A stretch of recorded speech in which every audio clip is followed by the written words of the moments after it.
After a lifetime of researching the dynamic and enigmatic world of light entertainment, I've decided to ditch my notebook and meet the people who inspire me. What makes them the people they are? How do they feel about the show business landscape in which they find themselves? And in a world where anyone can be a star, is there still a need for performers who have universal appeal? Come with me on a journey of discovery as I get a unique insight into Britain's favourite stars with a little help from my glamorous assistants. Yeah, well, I say glamorous, more like hazardous. And of course, we'll have a bit of fun along the way. The London 2012 Paralympic Games was heralded by the British media as the rise of the superhumans. However, Cardiff-born Tany Grey-Thomson flew the flag for Great British sport at 4 consecutive games, first winning bronze at the 1988 Olympics in Seoul. 4 more Olympics followed, where Tanni was able to collect a career total of 16 medals, and in Barcelona became the first woman to break the 60-second barrier for the 400 metres. After retirement from competitive sport, Tanni became invested into the House of Lords and now tackles issues facing disabled people in 21st century Britain. I caught up with Tanni to talk sport, disability and being a Baroness. Ladies and gentlemen, Baroness Tany Grey-Thomson. So, let's go back to the very beginning. You were born in Cardiff during the very end of the 60s. Yes. After a long battle with the local authority, you attended a mainstream school, something that Josh can relate to. Looking back, how did this shape your determination for your life and career? Being in mainstream school was so important because I didn't think of myself as being particularly disabled in the way other people saw me as being disabled. So yeah, I couldn't walk and I couldn't do stairs and there's lots of things I couldn't do, but I don't feel that I had too much negativity around me. And so I got paralysed at 7-ish. My spine collapsed and paralysed me. And I think there were people around my parents who told them about all the things I'd never do because I was in a chair. But my parents just ignored it. So I was lucky because I stayed in the mainstream junior school I was in, but the big fight came when I was 11 and basically my dad threatened to sue the Secretary of State for Wales over my right to be educated in a mainstream school. And I think the thing it gave me was education, actually, because we'd gone to look at a special school, but the children there, they weren't being educated, they were being kept busy. And I remember going into one class and there were children at like 15 playing with sand and water. And my dad was like, well, if you think that's what you're going to do, you're having a laugh because, I didn't need special ed. I needed an accessible school. And I guess the other side I saw, the mainstream school I ended up in, I saw lots of children who were technically non-disabled, but needed different or special ed and they didn't get it because they weren't perceived to have a disability. So I think for me, it just made a massive difference, confidence, education, and just being able to do the things that I wanted to do. And at age 13, you realised that wheelchair racing was something you were passionate about. Did you ever think that you would be as successful as you later became? I wanted to be successful, but I didn't think I would be. But because I played lots of sports, but wasn't very good at them. And it was my dad really that encouraged me to be active. And it wasn't about Paralympic pathway or GB stuff. It was about being fit and healthy. And if I had to go somewhere where there were loads of stairs, being fit enough to get out my chair and crawl up the stairs. And my dad wouldn't adapt our house at all, so we didn't have a lift or anything. So I used to crawl up and down stairs to bed.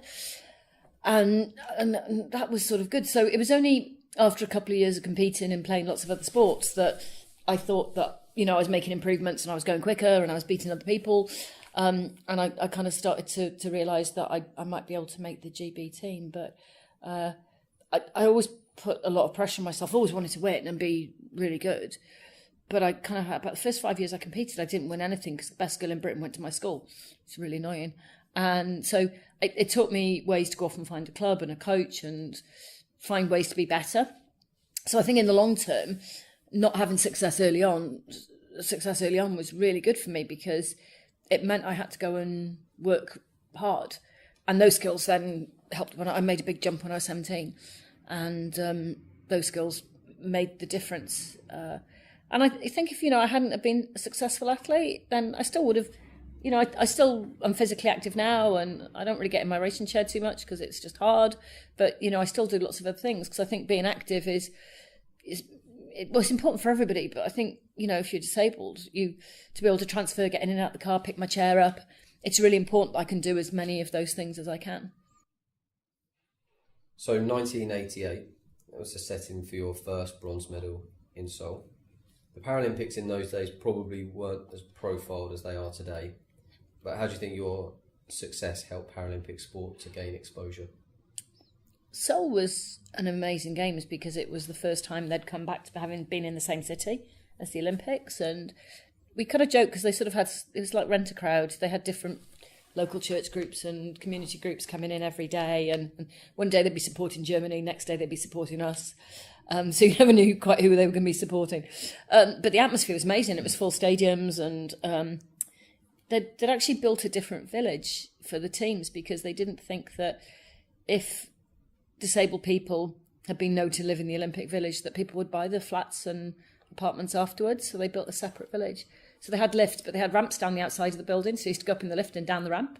So I was on the 14th floor. So, that used to be a bit of a laugh. But there was a bit of coverage, not a lot. But I think the big break came in 92 with Barcelona. And that's partly because the Olympic team did well. Journalists had a nice time out there. They realised they could get another 2 weeks in the sun. And there was a sports reporter called Helen Rollerson, who was amazing. So she was the first woman to present grandstand. And there was a lot of discrimination against her doing that in the late 80s, early 90s, where people were writing to all their local papers saying, how dare the BBC appoint a woman to present grandstand? What is the world coming to? If we let women present grandstand, it's all going to end. And it's sort of funny looking back because it's not that long ago. But she'd come out and she was just really keen that she showed it as sport and nothing else. And if there was an interesting story, that got covered when you were doing interesting story stuff. But, if when you were doing the sports, competition, she just did it as sport. And so she had a massive impact. So I think Barcelona won 4 golds and a silver. And so that helped in terms of my own profile. But I think having Helen so determined to cover it in a really straight sporting way was massively important. And I think one of the ways it's changed, we've gone a little bit back, I think, to some of it being, aren't we all brave and marvellous? And it's, some Paralympians have very dramatic stories to become a Paralympian, loads don't. Same with Olympians. And so I do worry with my political hat on now and, austerity and benefit cuts and all those things, we're going back to just occasionally being a bit patronising towards disabled people and disabled athletes. And that's a bit of a shame, but we need to keep pushing on and just make sure that it's covered as sport and nothing else. You mentioned Barcelona there in 1992. That was the year you became the first woman to break the 60-second barrier for the 400 metres. Where does this stand in the hall of your personal achievements? Breaking the minute barrier was really cool. I mean, probably nobody remembers or cares about it anymore, but for me it was... There's a big thing when you see your time on the display board and it goes from 1.0 whatever, and then it's just much shorter. It's like a marathon. If you do 1:59.59, it's way quicker than 2 hours, even though it's only a second. So I think just personally it gave me loads of confidence, and I knew I was pushing quick, and it was quite exciting at the time actually to know that, and even at that point I knew I was going to get quicker and better. So it was kind of an exciting time. I mean, actually, just Barcelona was an amazing Games. We had, full stadium. They sold the tickets quite cheap, but people came to watch. I think now in sort of the history of the Paralympic movement, people tend to look at sort of Atlanta, Sydney, Athens, where the crowds weren't great, and they forget that Barcelona was a huge Games. And that's a bit of a shame, really, because I think Barcelona's got a lot to be proud of in terms of what they did for the Paralympic movement. 5 Paralympic Games with 11 golds, 4 silvers and 1 bronze is some record. How do you quantify your own success? I struggle with it a bit sometimes in terms of success, so I don't really think about my sporting career much anymore because I've got a million other things I want to do.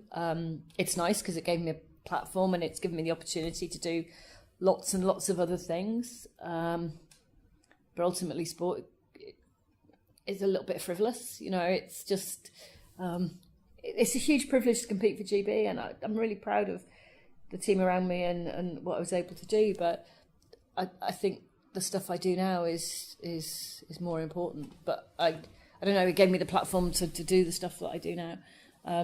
I guess my husband was an athlete. You know, if there was one thing I could have done in my career was beat him, I never did that. So that's my one regret in sport, is I never beat him.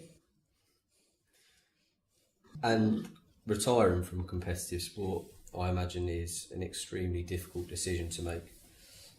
You chose to call time on your remarkable career at the Athens Olympics in 2004. Why did you think that was the right time to bow out? I decided to stop because I'd had enough, really. I mean, it's great. You know, you travel lots and you kind of got to spend a lot of time with your mates, and a lot of it's fun, but a lot of it's really boring. You know, training is relentless and it's every day, and it's very similar every day. And I was starting to get a few sort of niggly injuries, and I'd had a daughter by this point and decided that I kind of wanted to spend more time with her and my family, and I'd had enough of just everything that's involved in you know, mentally I was tired, actually, more than probably physically, and I knew I wanted to do other things. And so actually my final race ended up being in 2007, because I wanted to make absolutely sure. So I knew in Athens that I was done, that I wouldn't do another Paralympics. Wasn't quite sure, you know, how far I'd go, but I wanted to make sure that there was nothing left, that I was absolutely finished, because you can't go back. You know, I was 37 when I retired, so you can't do it. You can't take a couple of months out and go back.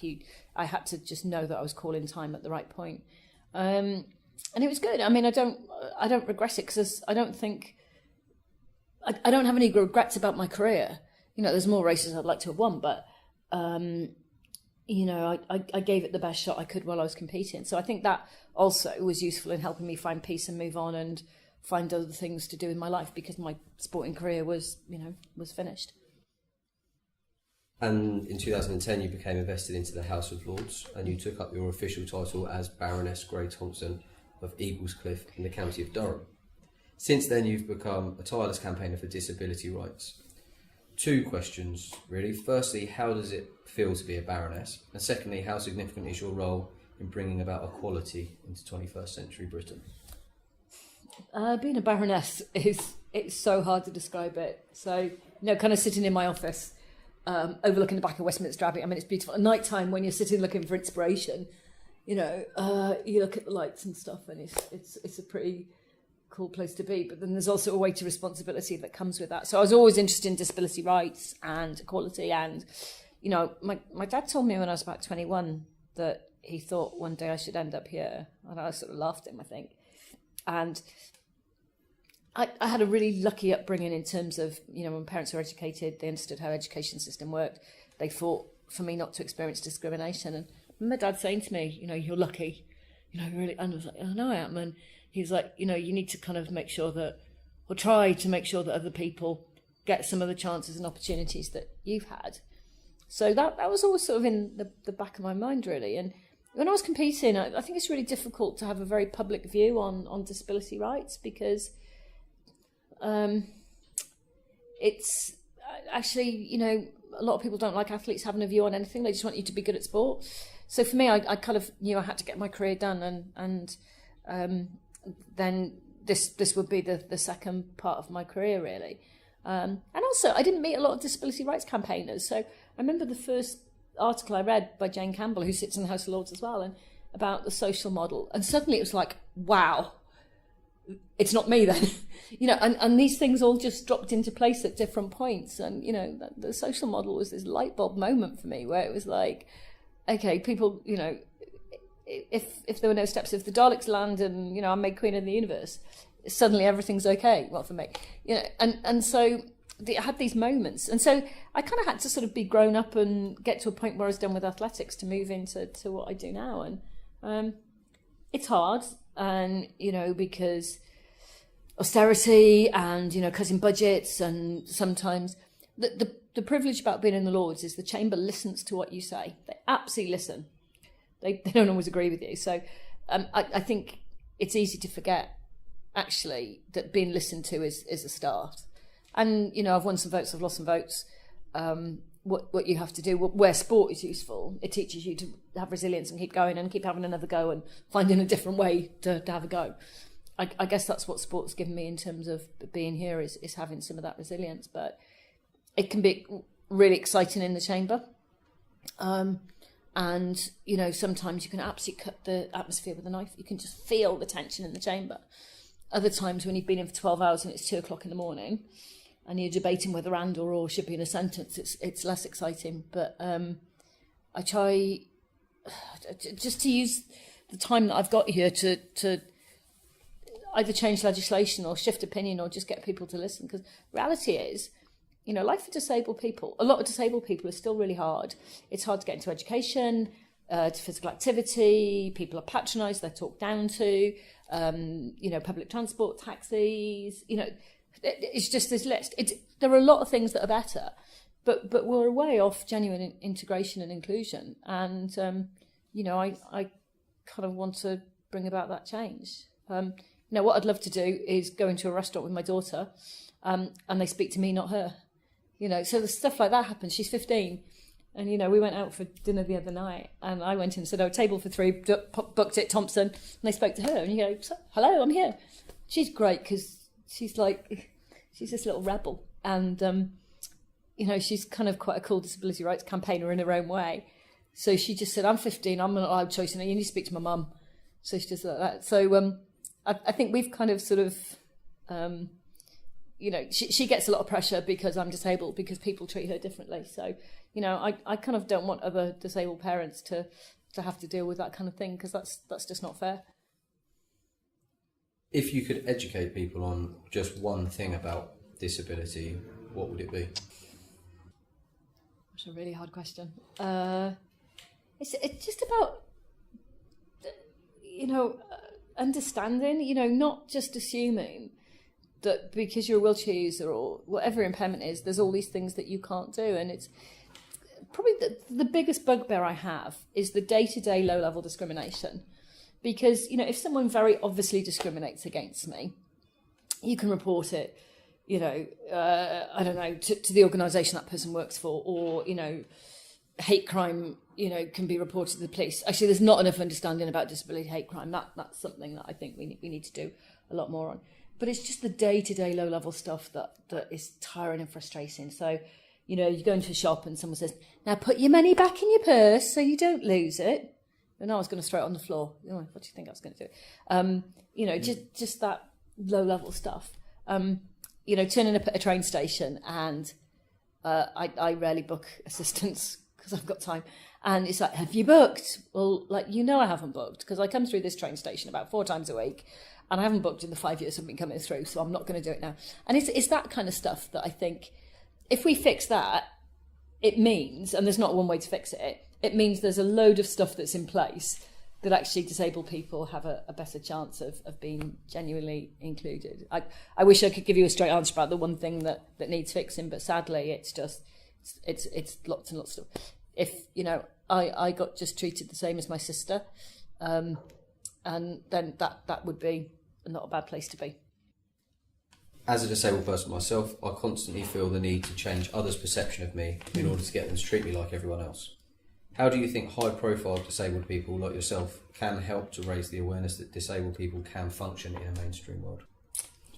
I'd love more high-profile disabled people to have an understanding of disability politics, but the reality is some are interested and some aren't, and you know, that's hard. I think, you know, unfortunately, you know, disabled people do have a bit of responsibility to, you know, kind of speak out, and that's true for women. You know, women in business or Black people, that, you know, all the different segments of society. If you've got a high profile, you know, you have to try and sort of, I think, bring about some kind of change. The reality said not everyone wants to do that, but I think just showing people that you can be good at something is important. And the reality as well, you know, it's just like, you know, I might have been good at sport, but I'm useless at cooking, ironing, you know, just because I'm good at one thing doesn't mean to sound brilliant at everything. And that's kind of, Olympians are like that, you know, lots of people are like that. So I think it's just normalising attitude and behaviour. But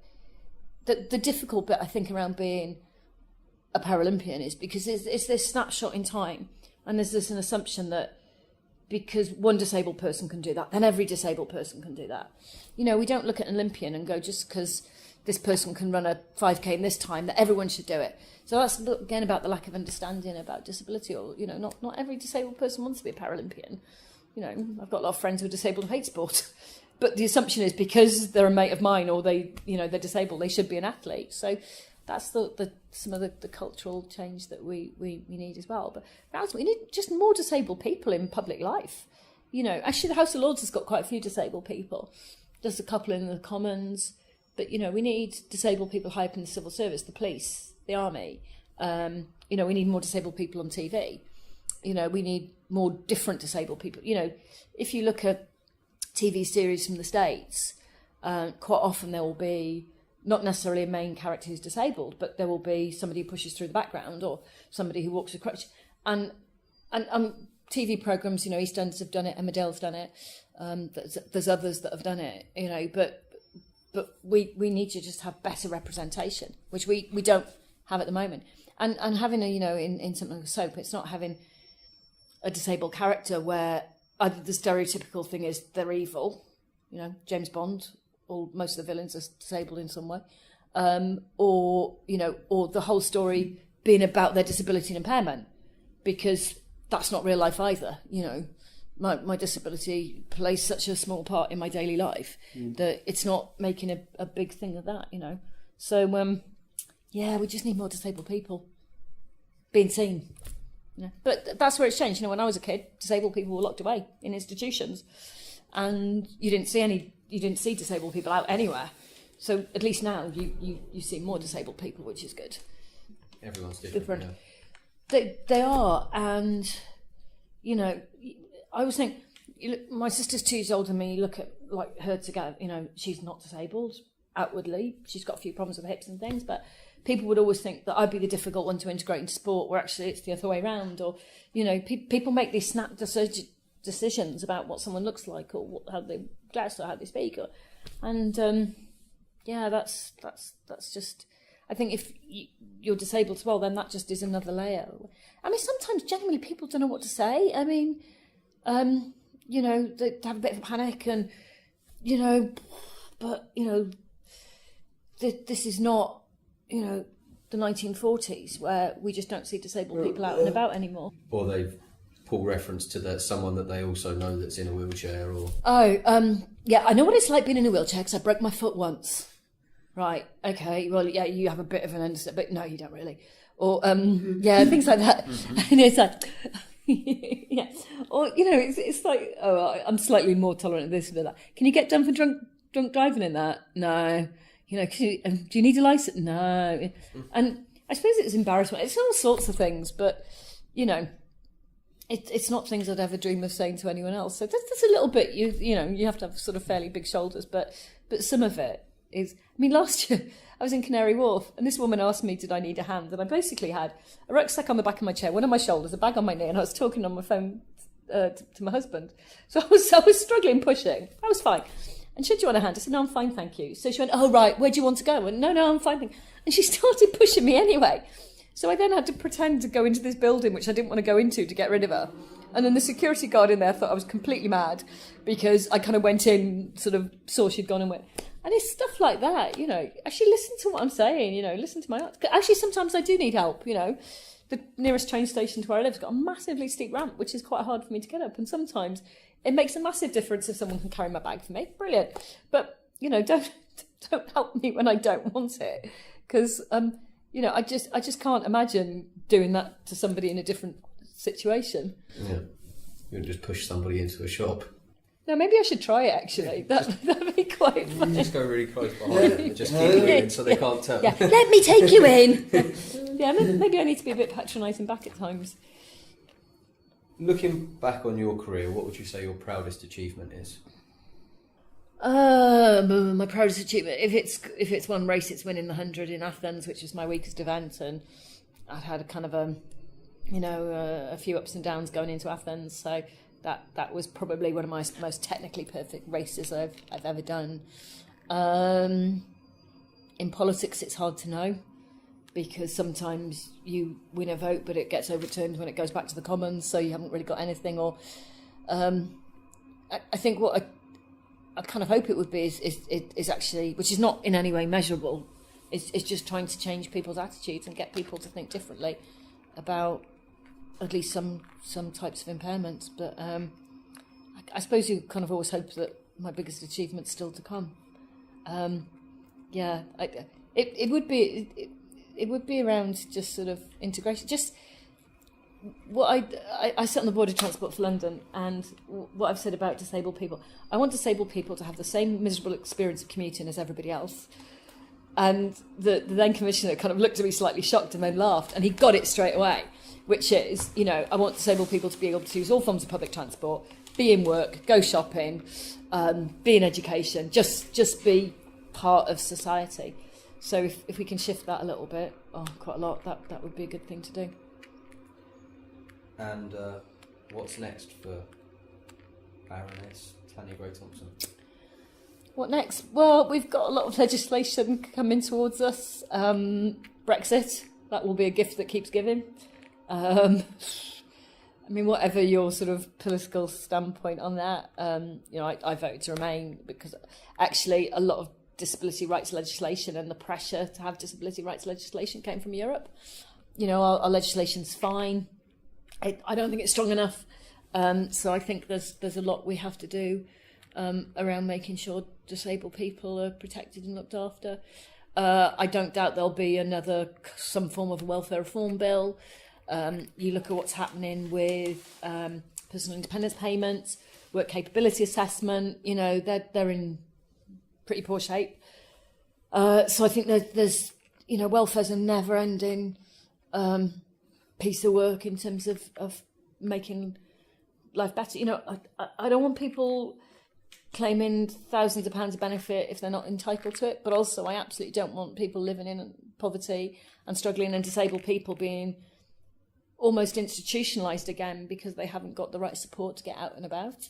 And my husband always says disability living allowance, as it was then, was, it was buying disabled people's rights. The fact you've got it is because the world's not accessible and the world's not integrated. It would be great to not need some parts of personal independence payment because that accessibility and that integration's there. You're always going to need some bits of it in terms of, personal care and stuff like that. But at the minute, I just don't think it should all be such a nasty fight. I lost a philosophical argument which was about, if we give disabled people money, what can they do with it to be better? And it's not necessarily about work, but it's volunteering. It's about just contributing to society. Sadly, that doesn't really fit into a nice form, tick box form. So I need to find a better way of articulating that argument about how we support disabled people, because they do have additional costs, but we're a rich society, and it's how we can support them to get out and about and do the stuff they want to do. Okay, that's fantastic.